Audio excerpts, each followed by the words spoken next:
உங்கள் வீடு தேடி வரும் அரசு. உங்களுடன் ஸ்டாலின். பிஜேபியோடு அதிமுகவோடு பேச்சை ஆரம்பித்து விட்டார்கள் என்று ஏதோ ஒரு பக்கத்திலே இருந்து லைட் பிடித்ததை போல, பக்கத்திலே இருந்து கேட்டதை போல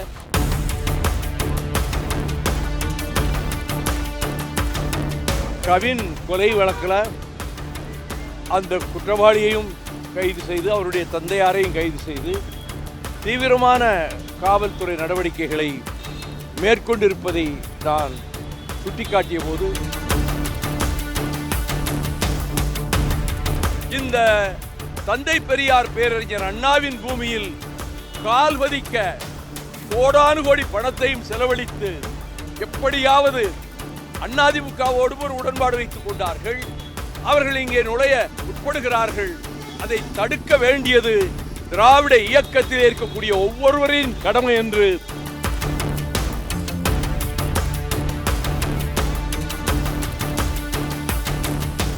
முதலமைச்சரை சந்திச்சிருக்கிறீங்க.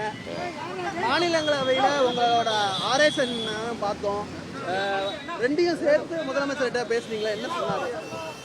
அவர் வாழ்த்து சொன்னதுக்கு நான் நன்றி தெரிவித்தேன். அவர் முத்து அவர்கள் தவறிய போது நான் சுற்றுப்பயணத்தில் இருந்ததுனால உடனே நான் வர முடியலை.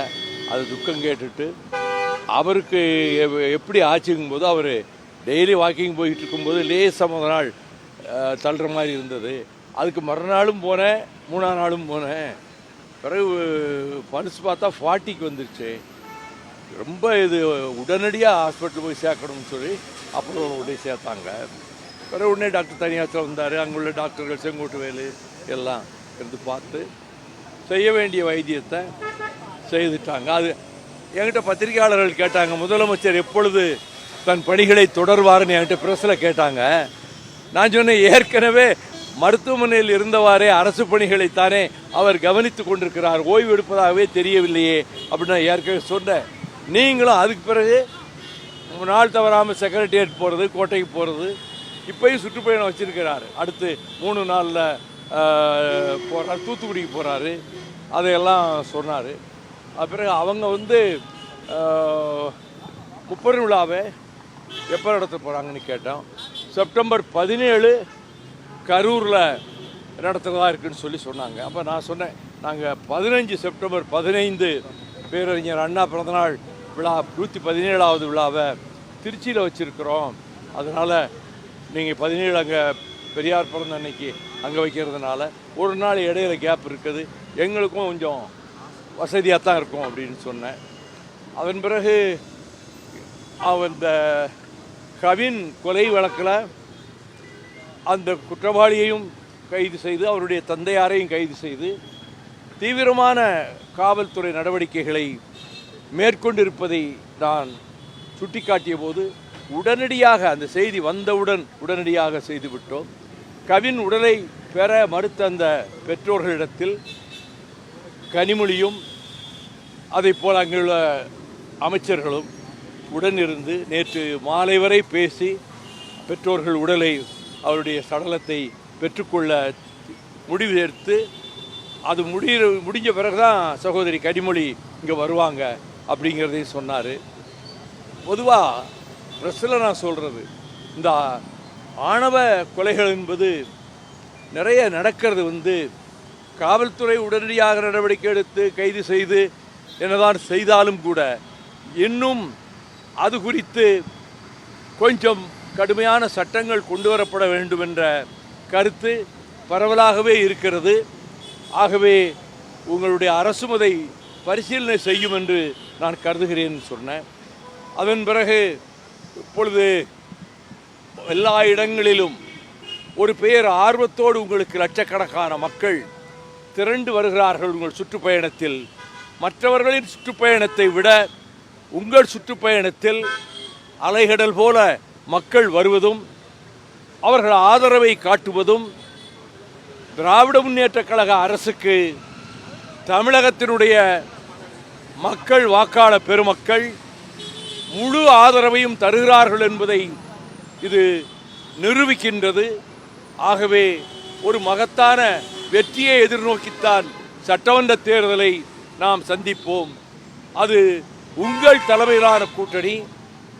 நம்முடைய முதலமைச்சர் மாண்புமிகு சகோதரர் தளபதி மு.க. ஸ்டாலின் அவர்கள் தலைமையிலான அரசு, திராவிட மாடல் அரசு மிக பெரும்பான்மையான சட்டமன்ற உறுப்பினர்களை பெற்று, அறுதி பெரும்பான்மை பெற்று, absolute majority on its own, திராவிட முன்னேற்ற கழகத்துக்கு மட்டுமே அறுதி பெரும்பான்மை கிடைக்கக்கூடிய விதத்தில் தான் வரப்போகிற சட்டமன்ற தேர்தல் முடிவுகள் இருக்கும் என்று என்னுடைய கருத்தை பத்திரிகையாளர்களிடத்திலே நான் பதிவு செய்கிறேன்.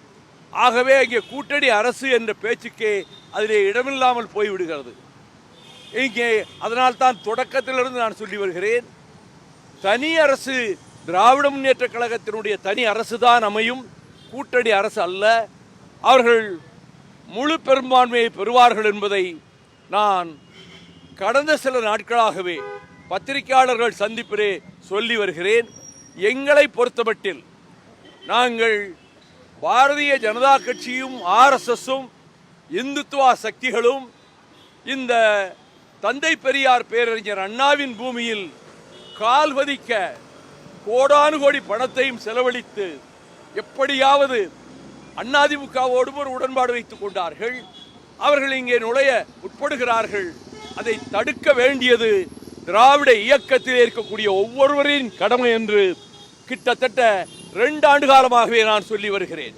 அந்த அடிப்படையில் தான் கடந்த தேர்தலில் திராவிட முன்னேற்ற கழகத்தோடு மறுமலர்ச்சி திராவிட முன்னேற்ற கழகம் உடன்பாடு வைத்துக் கொண்டதற்கு அடிப்படை காரணமே இந்துத்துவா சக்திகளும் பிஜேபியும் தமிழ்நாட்டிலே நுழைய விடமாட்டோம், தகர்ப்போம், தவிடுபடி ஆக்குவோம் என்றெல்லாம் சொல்லித்தான் நான் எங்கள் இயக்கத்தை திராவிட முன்னேற்ற கழகத்தோடு நடந்து முடிந்த தேர்தலில் உடன்பாடு வைத்துக் கொண்டோம்.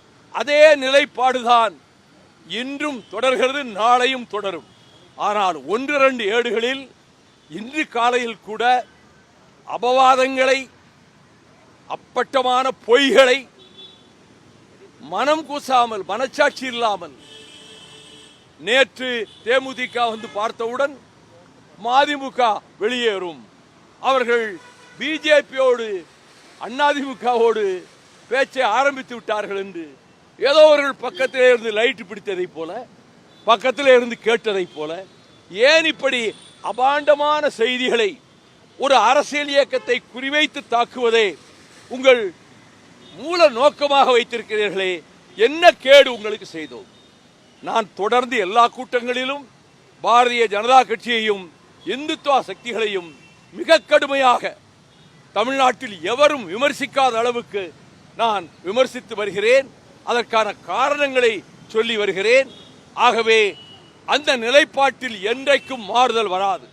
எந்த சூழ்நிலையிலும், எந்த காரணத்தை கொண்டும் இந்துத்துவா சக்திகளோடோ ஆர்எஸ்எஸ் பின்னணியில் இயங்குகின்ற பாரதிய ஜனதா கட்சியோடோ மறுமலர்ச்சி திராவிட முன்னேற்ற கழகம் இம்மியளவும் உடன்பாடோ தொடர்போ வைத்துக் கொள்ளாது என்பதை என்னுடைய அன்பு சகோதரர்களாகிய தொலைக்காட்சி ஊடக நண்பர்களும் பத்திரிகை நிருபர்களும் இணைந்திருக்கக்கூடிய இந்த இடத்தில் முதலமைச்சர் அவர்கள் இல்லத்துக்கு செல்லுகிற வழியில் நான் உறுதியாக பதிவு செய்கிறேன். உங்கள் வீடு தேடி வரும் அரசு, உங்களுடன் ஸ்டாலின்.